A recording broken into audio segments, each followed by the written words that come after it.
Hi friends, welcome to my channel Sairam competitive exams.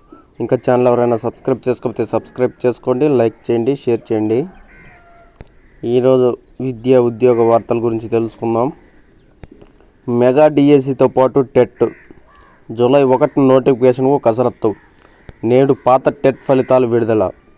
Mega డిఎస్సితో పాటు ఉపాధ్యాయ అర్హత పరీక్ష టెట్ నిర్వహించేందుకు కొత్త ప్రభుత్వం నిర్ణయం తీసుకుంది. ఫిబ్రవరి, మార్చి నెలల్లో నిర్వహించిన టెట్లో అర్హత సాధించని వారు ఈ టెట్ ప్రకటన తర్వాత బీఈడీ, డిఈడీ కోర్సు పూర్తి చేసిన విద్యార్థులు ఉన్నందున మెగా డిఎస్సితో పాటు టెట్ నిర్వహించాలని నిర్ణయించింది. టెట్, మెగా డిఎస్సికి ఒకేసారి కొంచెం తేదీల మార్పుతో దరఖాస్తులు స్వీకరించనున్నారు. మొదట టెట్ నిర్వహిస్తారు. ఆ తర్వాత డిఎస్సికి సన్నద్ధమయ్యేందుకు 30 రోజుల సమయం ఇవ్వాలని అధికారులు ప్రాథమికంగా నిర్ణయించారు. అనంతరం డిఎస్సి పరీక్ష ఉంటుంది. జూలై 1న మెగా డిఎస్సి, టెట్ ప్రకటనలకు ఇచ్చేందుకు అధికారులు కసరత్తు చేస్తున్నారు.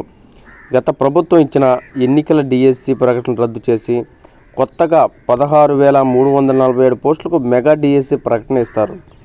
గత డిఎస్సికి దరఖాస్తు చేసుకున్న వారు రుసుములు చెల్లించాల్సిన అవసరం ఉండదు, కానీ కొత్తగా దరఖాస్తు చేసుకోవాల్సి ఉంటుంది. ఏటా డిఎస్సి.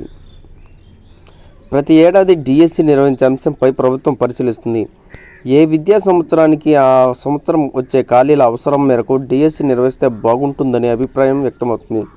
ఎప్పటికప్పుడు ఉపాధ్యాయ ఖాళీలను భర్తీ చేసే విద్యార్థులకు నాణ్యమైన విద్య అందుతుందని విద్యావేత్తలు పేర్కొంటున్నారు. టెట్ ఫలితాలు నేడు.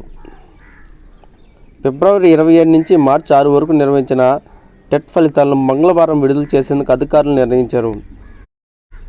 ఈ టెట్కు 2.67 లక్షల మంది దరఖాస్తు చేయగా 2.35 లక్షల మంది పరీక్ష రాశారు.